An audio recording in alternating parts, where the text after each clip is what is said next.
Hello, darlings. It's very lovely to be here again. I'm just noticing that my lippy matches the where is the picture now? There. It's funny, isn't it? It's all kind of backwards. The same colour as that lovely picture by Donna on her prints of her amazing art pieces. Obviously, it's got Frida on it, so it had to come home to me. So I am here again. Share some more content with you, some more of my musings and thoughts, and this one is all about the power of your stories, the stories that you're telling. So the power of storytelling, the power of your voice, the power of performance, soul performance. And what I mean by that is really embodying what it is that you are offering and telling. And the thing that combines all of that into a cohesive whole is the power of truth. So that's where we're going with this evening. So as a writer and a lover of books, and I always have been, I remember when I was little, I used to love those. I'm sure they're still present now, though there's such an array of kids' books available. But you could get these anthology of fairy tales and like bedtime stories. And I just remember poring over those and absolutely loving them and just being so fed by stories. And then I used to make up stories, and I used to write stories and ask friends to perform them. I remember even writing something at school and getting people to perform it, and we performed it for the class, and I think we raised some money for charity, very little. And also, and this is actually not what I was going to start speaking about, but we've gone straight in, wanting to embody stories and offer them out was something that was really strong for me as a young person. Until it got to a point when I was about either 13 or 14, when shyness, I was so shy as a young person. Shyness took over. And there was no one around, for whatever reason, to say to me, oh, you don't have to stop. You're telling these stories or expressing yourself or performing. What can be done to support that? There was none of that around, and that all fell away. But it's been something that has been a huge part of who I am, and has certainly woken up a lot more over time. So, yeah, I'm bringing it back. Now the thing is, what's really interesting and really important is that the shyness hasn't gone away. The fear hasn't gone away. That awkwardness hasn't gone away. But what's different, and I'm feeling that as I'm sharing that with you, and it touches me as I share that with you. What's different is the awareness that I have a choice. I have a choice to allow all of those very normal aspects of being human to make me choose to pull away and turn away, to switch off my voice, to switch off that power of expression like I did as that young teenage girl. Or I can allow all of that to be there, maybe even infuse it into what it is that I have to offer and still show up. So, bearing that in mind, and if you'd like to say hello, please do say hello below. Hello below. That'd be really nice to hear from you. So, it's bigger than that though. We're always telling a story. We're always telling the story of who we are. Every single moment. I'm telling a story right now in this jumper that I've put on, my lovely necklace that I wanted to put on, the lipstick, the environment behind me. This is all telling a story. We tell a story from the way that we move our bodies. We tell a story by how we drink our cup of tea, how we walk down the street. We tell so much of our story by the expressions on our face, and some people are really find that difficult to maybe even hide their real story from others. Some people have a very good poker face. Always been interested in poker. But everything is stories. And then we have the other story that we're telling. The story about who we are, what we're capable of, what's important to us, what we stand for, what we value. All of this is going on most of the time unconsciously. And it's interesting because I think there's 3 ways that we have a relationship to the stories that we tell. The first is unconsciously. We're going around, waking up, going around our days, having certain behaviours, saying the same phrases, certain things we might hear ourselves or another person might notice we're saying over and over again. And they could be these unconscious stories of, I'm not enough, I'm not good enough, I can't, I won't, I'm the best, I'm amazing, no one can touch me, do you not know who I am? All of these stories running through. And we often don't realise that they're running through. And the thing is that we also don't realise that we are creating all the time our reality. So we're always going to be creating the next moment by the stories that we're telling about ourselves in this moment. So just think about that. And this is usually going on unconsciously. For most of us, this goes on unconsciously. The next level, though, is the stories that we're telling and expressing about ourselves are the ones that are generational. Karmic stories, the ones from past lives perhaps, but particularly ones that have been passed down. When we think about that, just thinking about that for women, the stories of women, the story of witches, the stories of being prevented from having a voice, and literally being strangled or drowned for having a voice, for being who they are. This sense of oppression, obviously it's very rife and has been very rife in so many cultures around the world. So we have those level of stories. We might be living out a story that our parents have also been living out that is not actually ours anymore. Never was. And then the third aspect of stories that we can tell are the ones that we are very conscious of and the ones that we are choosing with intent. This is who I am. This is what I am capable of. I am of value. And so on and so on. And the thing with that one is, again, it's a little bit like that, because on one side it can kind of be the opposite of the I'm not good enough, I don't have anything to offer, blah, blah, blah, blah. It can go the other way. I'm great, I'm amazing. And we can kind of feel that actually. But when we're in our truth and aligned in our truth, there is a steadiness and a clarity and a presence and a sense of aliveness and a sense of something unshakable about what it is that we are offering. It's our truth. It's truth. Ironically, often truth is very silent. Doesn't need words. But I'm going to carry on speaking. Otherwise this won't make any sense to stay on this video. So that's that side of storytelling. And when we actively choose, we become the author of our life. We take authority. I love that, authority, authorship, author. So we're writing and creating our own life as we are living it. So my question to you, and I'd be really interested, and again, please feel free to write below whenever you're viewing this. What story are you living in right now? What is your story? What is the one that's probably the most familiar to you?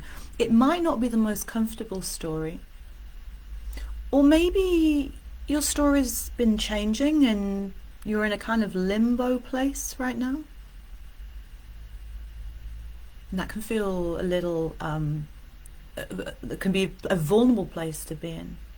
Our stories become our identity, don't they? Or maybe you have a very new story of who you are, and that fills you with enthusiasm and excitement and this possibility that hasn't been there before. Maybe you're aware of your story, but you feel stuck. You're not quite sure how you go about changing that. So it's a really interesting one to reflect.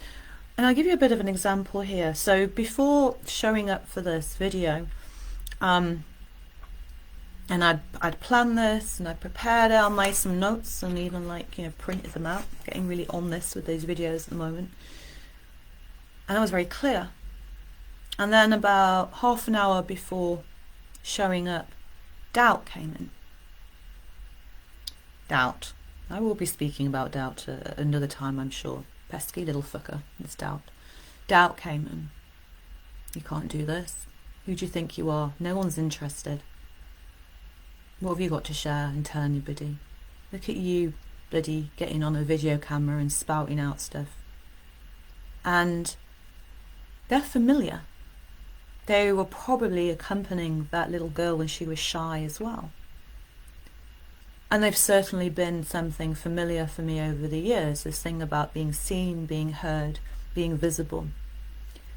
Not from a place of I have to be in that or do that to be seen or heard or prove anything, but simply because that is my right as a human being to stand and, or actually I'm sitting to be fair, in this place and to own the space that I'm in, and that there is enough space for everybody, and that actually this is a gift to offer.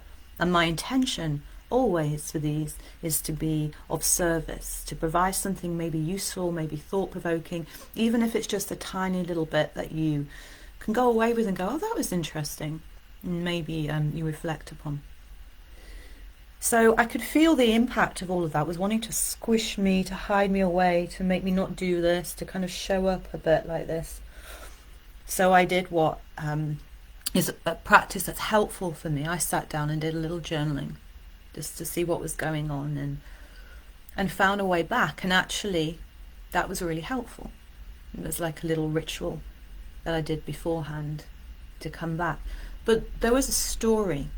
There was a story that has been oft repeated in my own mind, that it's created a groove within me, that if I'm not careful or vigilant enough these days, I can end up falling back into that.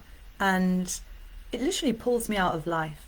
It pulls me from being here and present and spacious and feeling a sense of freedom. So that's what I wanted to share with you. That the doubts came to get me beforehand. Maybe. But yeah, they didn't win this time. And I'm sure they'll do it over and over again, because there's an edge, isn't there? That edge of voicing, of expressive, embodying what it is that wants to be offered out. It's a huge thing. The thing is about telling stories is that I really feel that we all need to be able to tell our stories. And going back to what I said a moment ago, that's not always possible. It's still not always possible.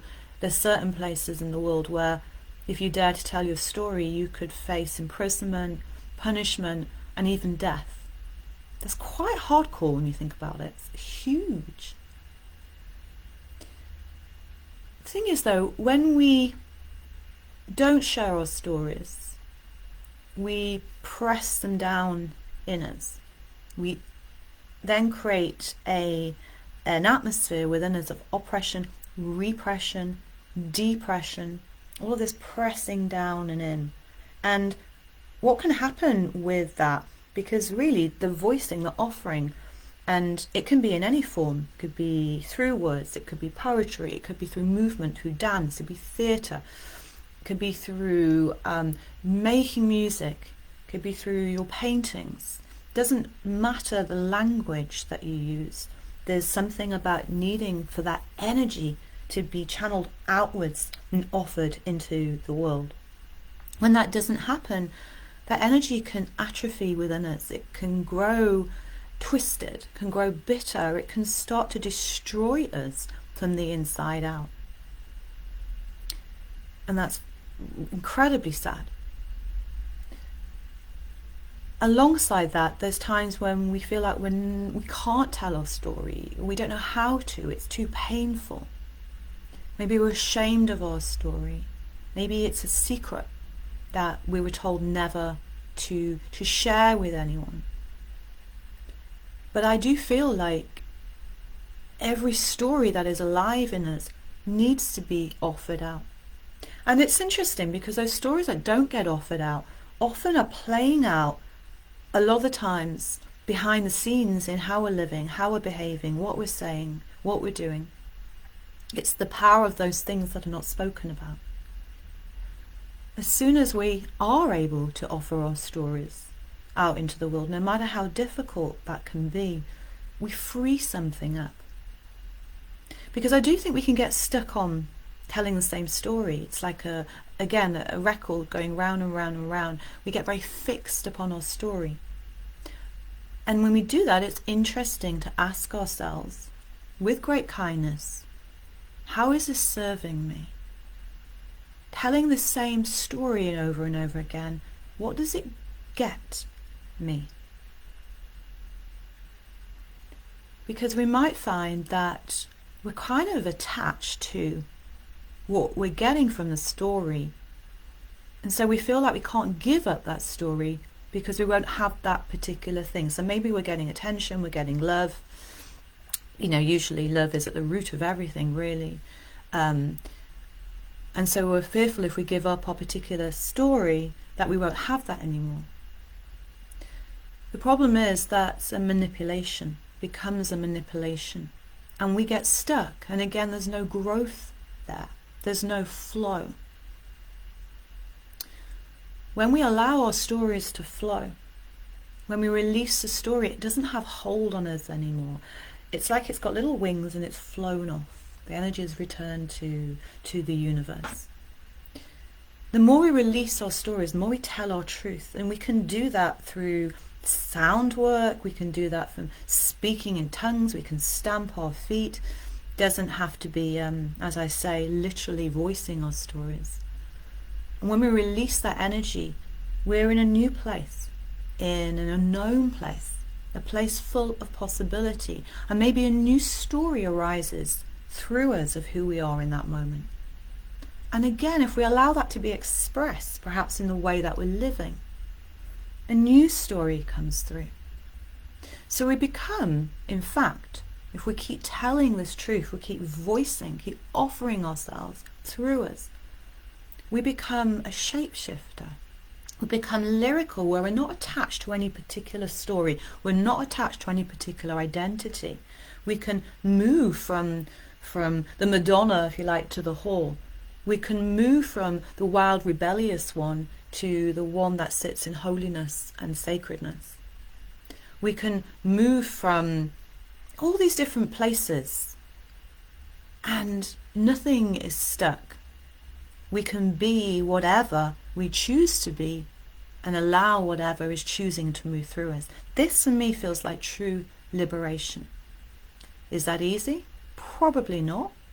Is it something that's interesting and fascinating and full of like, yeah, I would think so. So, storytelling. I've completely gone off my notes, by the way, so this is probably a good thing. So, as I'm speaking, what I'm really saying is that our expression of stories and using our voice is a point of healing. It's medicine, telling our stories. And for a lot of us in the West, we do have this wounding at our throat chakra, our throat center. You can see it in people. I notice it in myself. I have to work on relaxing my jaw and my mouth a lot.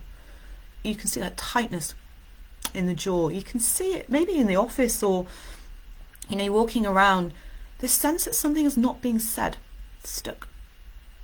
Think about the British stiff upper lip, something so proud of, X amount of time ago. None of those things I don't think are terribly helpful for us in the long run. So let's see what else I want to share with you here. Power of stories. You think about it. We're made up of stories. We're made up of our memories. We're made up of the moments that we have, the interactions that are going on. Stories can entertain us. I love being entertained with stories. Some of you might know one of the things I get entertained by a lot is horror films. Oh, I love horror films. Don't know why I find them very comforting. Fairy tales, as I've mentioned before. Epic adventures. We all love these big stories, like the hero's journey stories. They speak to parts of us.